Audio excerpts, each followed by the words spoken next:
Okay, welcome. So we are continuing our discussion of the precursors, or maybe some building blocks or some starting points that are going to help us in our study of early modern philosophy. So this session will not be talking about early modern philosophers, but instead we'll look at some of the precursors. Philosophy can be looked at from one perspective as a big conversation about the big questions. Well, certainly the big philosophical questions were being discussed in the ancient period and the medieval period as well. So we're going to think about how figures like Aristotle, as we see in this early modern painting by Rembrandt, how figures like Aristotle and St. Thomas Aquinas, a medieval philosopher, are affecting the conversation that we're going to be looking at throughout the semester. So here's the plan. What should you know about the philosophy that comes before the early modern period? You might remember that the early modern period, roughly speaking, goes from about 1600 to 1800. As we work through the semester, here's something to watch for. Sometimes philosophers will refer to the schoolmen, or just what's talked about in the schools, or scholasticism. Well, when early modern philosophers are talking about the schoolmen, they are talking about the followers of St. Thomas Aquinas, who were working in the universities at the time. So, in a big way, we can think of certain aspects of medieval philosophy as having risen to a point of authority and prominence in the early modern period when we get to about 1600. And in this way, we can think of early modern philosophy as either a reaction against scholasticism or at least a reconsideration of it. Just to put a point on this, many of the key figures from the early modern period, when we're thinking about figures like Descartes or John Locke or David Hume, they never taught philosophy in universities. In certain ways, the way that Descartes, the way that Hume were doing philosophy and thinking about things was antithetical to certain scholastic principles, and they were kept out of the academy. We might argue that this is because these figures were possibly too far ahead of their time, and the university system wasn't ready for them yet. So, who is this St. Thomas of Aquinas that the scholastics found to be such an important figure? Well, he was a figure around in the 13th century, so his prominence was long-lasting. So he dies in 1274, and a little less than 50 years later, he's pronounced a saint by the Catholic Church. To become a saint, the Catholic Church has to recognize you as having committed a miracle of sorts. And we can say that to Catholics, the writings of Aquinas are a certain kind of miracle. That he was able to write brilliantly and voluminously, that is, with very many words. I think that in our reading by Anthony Kenny says that the entire corpus of Aquinas, reaches up to 8 million words through all his works. And he is widely considered to be an ingenious defender of Catholic theology and metaphysics. Now, the other thing that you ought to know about Aquinas is that Aquinas' thinking and work was heavily influenced by Aristotle. So Aristotle being one of the great ancient philosophers.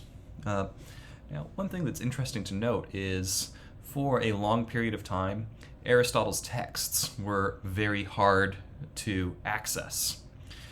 You may have heard of the burning of the Library of Alexandria Now, if you look at the history, it's more complicated than a single event, but many great works of antiquity were held in the Library of Alexandria, and many works, including Aristotle's, were lost over the years, especially through certain military escapades.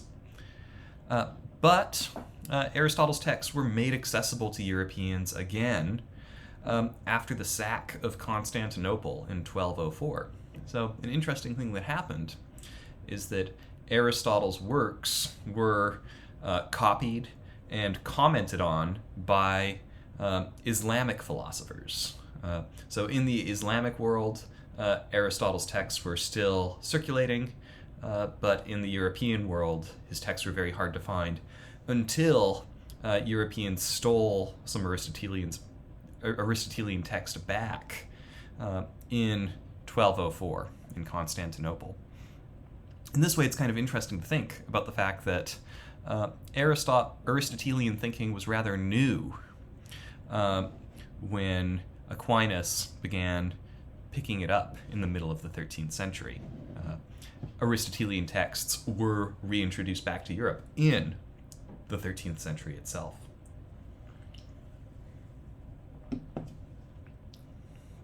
All right, so we go from early modern philosophy to Aquinas and the schoolmen. We go from that to Aristotle.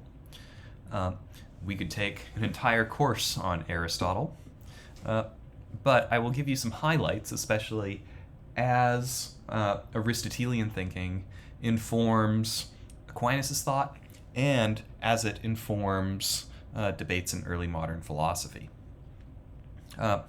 So here are some ideas of Aristotle's that persisted up to the modern period.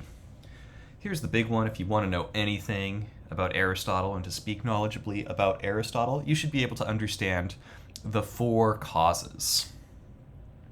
So what are we doing when we talk about the four causes? Well, we can talk about the four causes in terms of answers to questions that end with because, right? So you can ask the question, why is there a mechanical pencil in Goodine's hand? Well, we could tell one story where we talk about a series of causal events that led certain pieces of plastic to be pushed and moved and melted and molded into certain ways, and then it's put onto a truck and put into a store, and then I go to the store and buy this pencil and take it to my office, right? So when we talk about the efficient cause of something, we're talking about the series of events that leads us to a certain state of affairs. So why is there a pencil in my hand? Well, because of what the workers at the pencil factory did, and then my ability to go buy it at the store, which I acted on.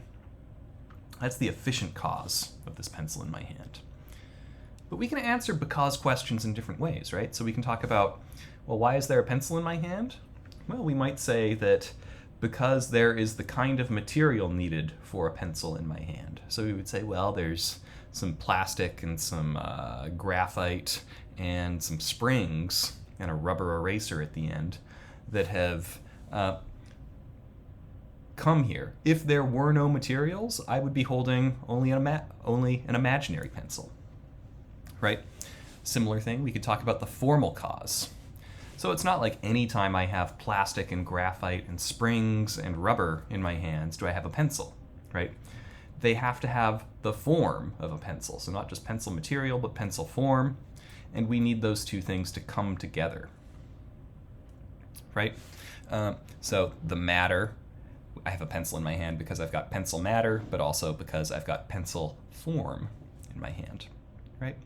And we can also talk about the final cause of something, right?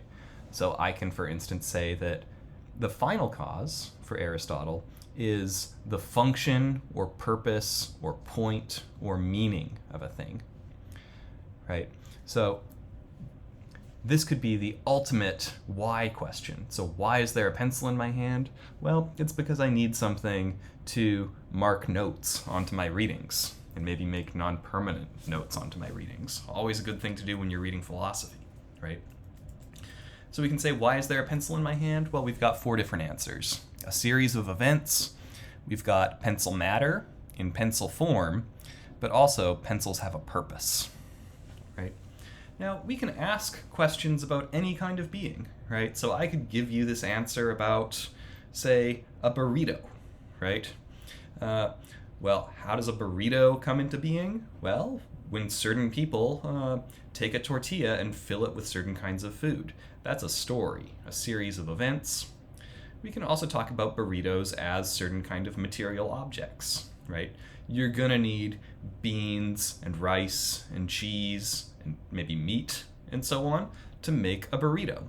You couldn't make a burrito out of paper or nails or grass, right? So we would say not only do we need the efficient cause, we also need the material cause.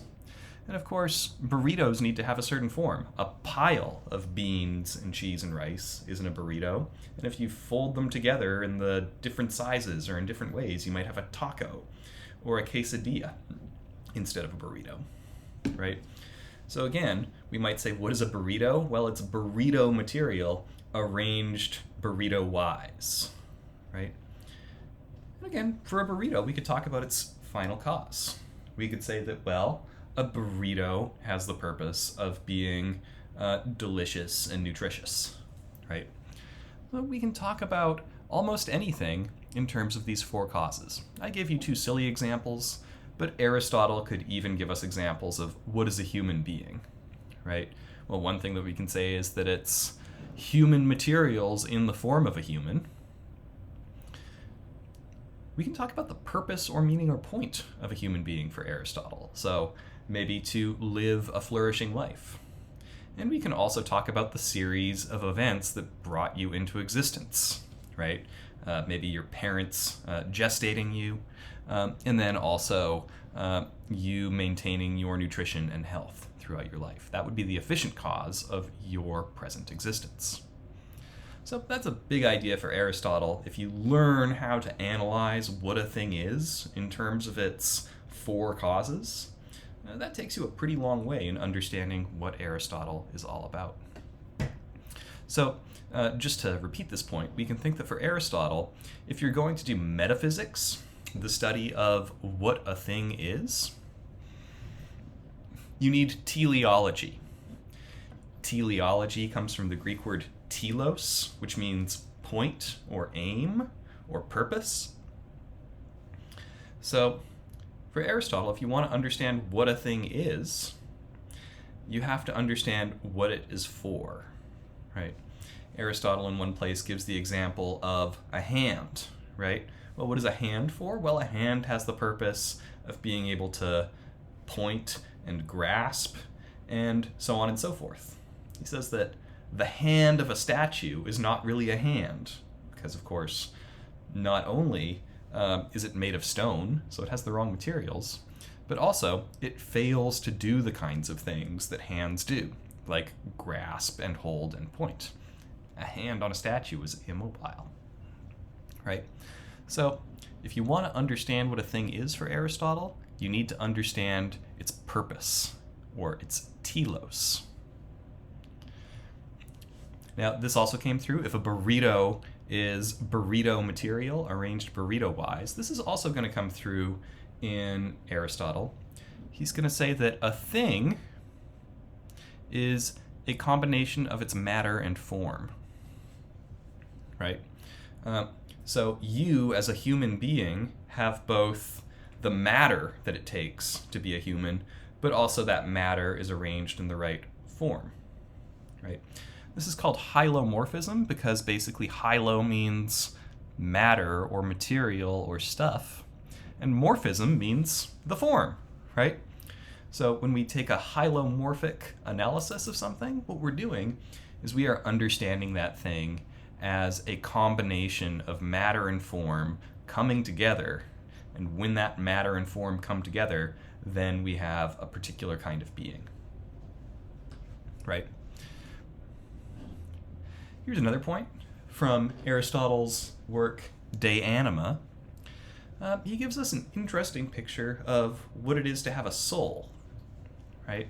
So it's quite different from the modern picture of a soul, which we might think of as like a little ghost that moves in and out of your body depending on whether you're alive. That ghost picture of the soul kind of gives us the idea that, well, the soul is like another thing or another substance. Watch out for that idea when we study Descartes. But for Aristotle, to have a soul is to have the principles of motion or life in a thing. And Aristotle is going to tell us that different living beings have different kinds of souls, right? So some things like a plant, plants are alive, right? But plants are alive in a certain kind of way. Mainly, they have vegetative souls. And the one thing that Aristotle notes is the activity of a vegetative soul is that it brings nutrition to the thing. So basically, when a blade of grass is thriving, well, it's doing the work to gain water and sunlight and other nutrients that it needs to keep on living and thriving, right? But then, if we think about something like a dog, not only does it have a nutritive part of its soul, that vegetative part that seeks nutrition, but animals also have another level of a soul. So the activity of life for an animal, like my dog, let's say, is he's going to move around in order to live his life, right? So he's going to go run around in the backyard and bark at squirrels, and then come inside and drink water and eat kibble, right? And what's different about the dog than the blade of grass? Well, the dog is going to move around and act in certain ways. So another way that we can think about the animal soul, Aristotle calls it a locomotive soul.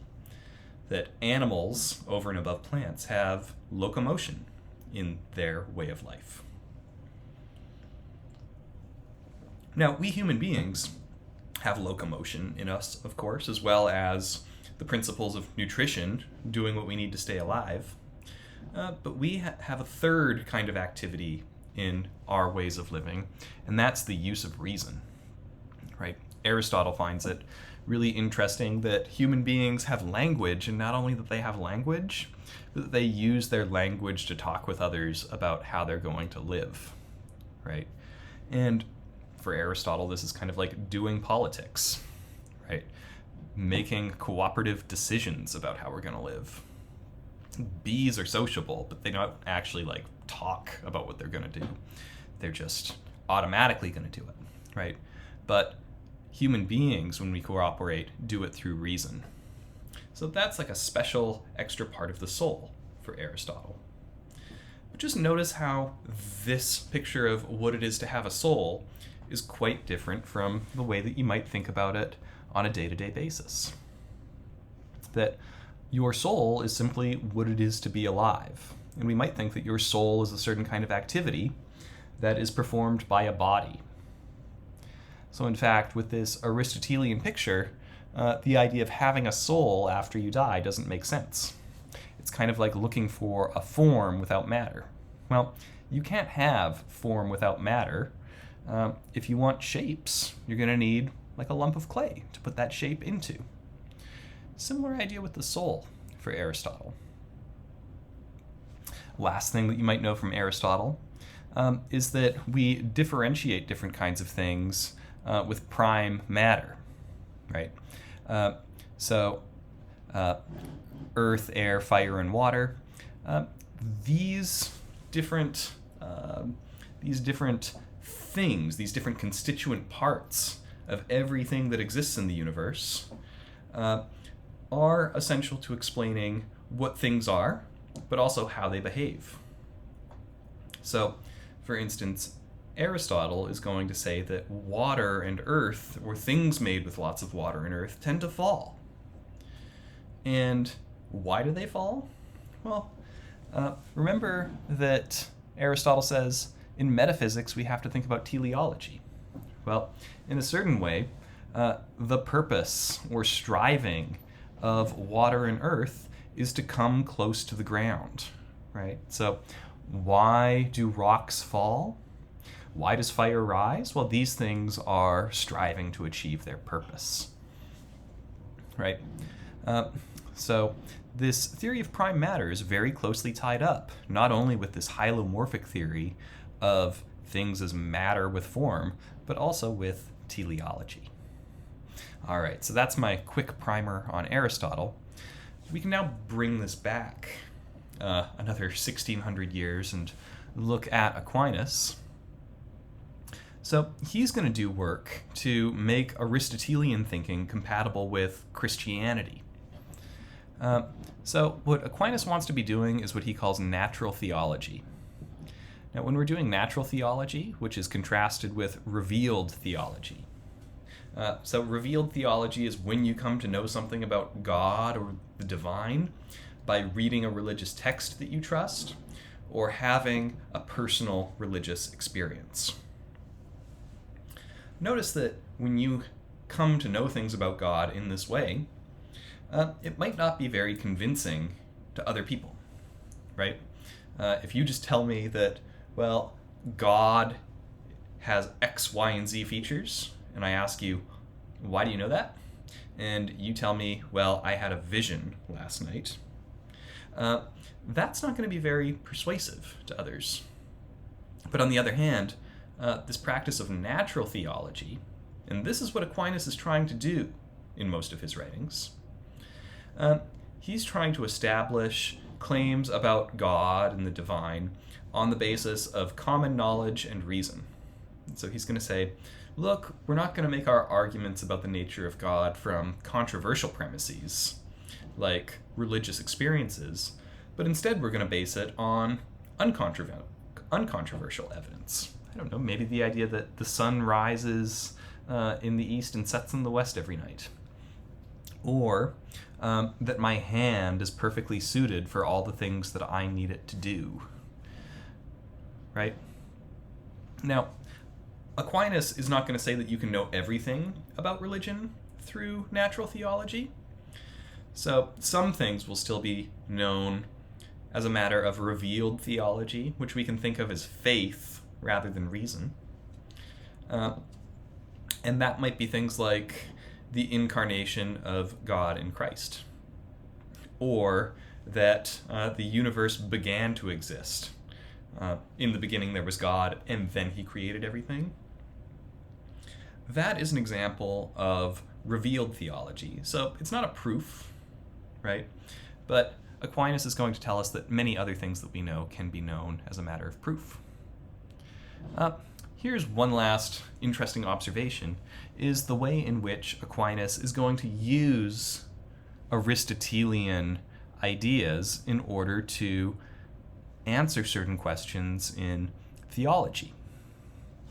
So for instance, one big question in Christian theology is about the nature of the Eucharist, right? When we're talking about the Eucharist, we are talking about what happens at communion, right? So at communion in Catholicism, a person is given a wafer and a sip of wine and a blessing. And within the theology, it's said that these things literally become the blood and body of Christ. Now we might say, that's strange, that's weird, how does that work? Well, Aquinas will point out to you that most things, when they change through a matter of transformation. Notice the word form in the word transformation. So when we're talking about transformation, I might take a lump of clay and move that lump of clay around until I have a statue of Hercules, right? So you might say, I transformed a simple lump of clay into a full-fledged statue. And what did I do? Well, I transformed it. I literally changed the form that it has. Right? Now, when it comes to the Eucharist, you can't, mix crackers and wine together in a special way in order to turn them into blood and flesh, right? That's just, from a modern perspective, not chemically possible. But Aquinas realized that, well, if we realize that things are just combinations of matter and form, there is a literal miracle that happens where instead of the form changing, like a lump of clay to a statue, instead the substance gets swapped out, right?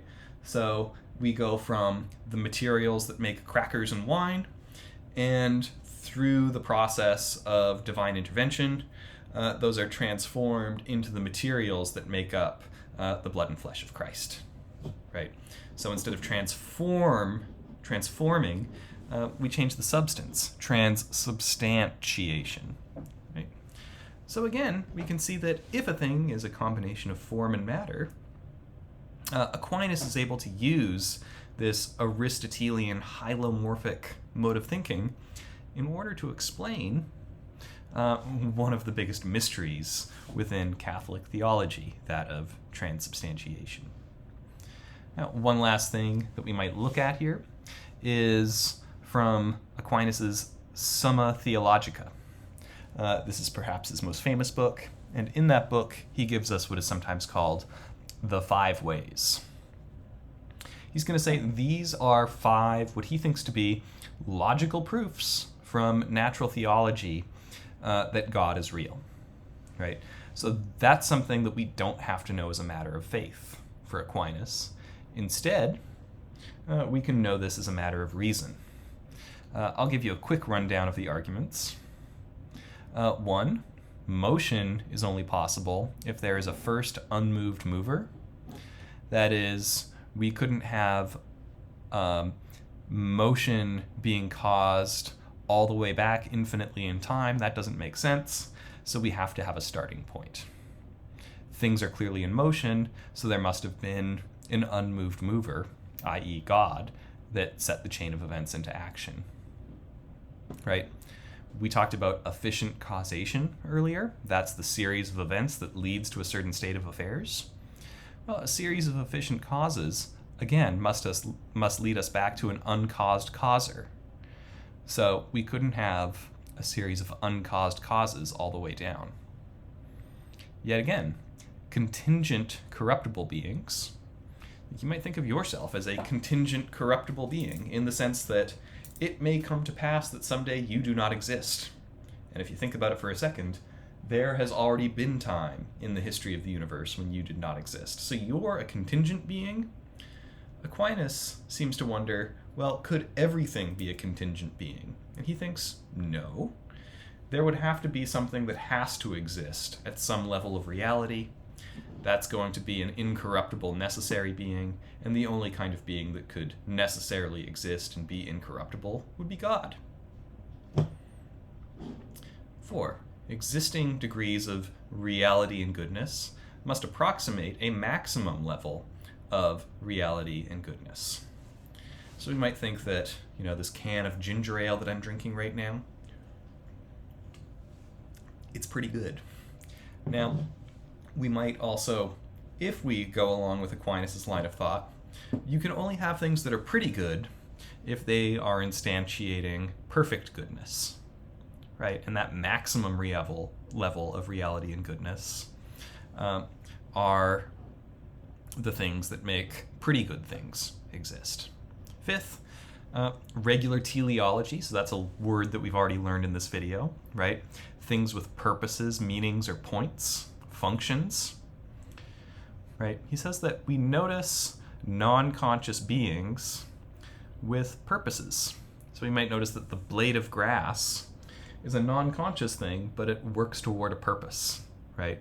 It stretches up towards the sun in order to thrive, right? And the thought here might be that that kind of teleology, that kind of functioning, would indicate that there is an intelligent universal order, right? So a smart designer who made blades of grass function in that way. But I think that we can see here how Aquinas has this really distinctive and interesting way of using logic and reason along with everyday facts, as well as a healthy dose of Aristotelian thinking in order to answer the big questions of theology. And the brilliant ways in which Aquinas did this can explain why he was made a saint within the Catholic Church. So now we're going to stop with the precursors, we're going to stop with the warm-ups, and we're going to start looking at the early modern period.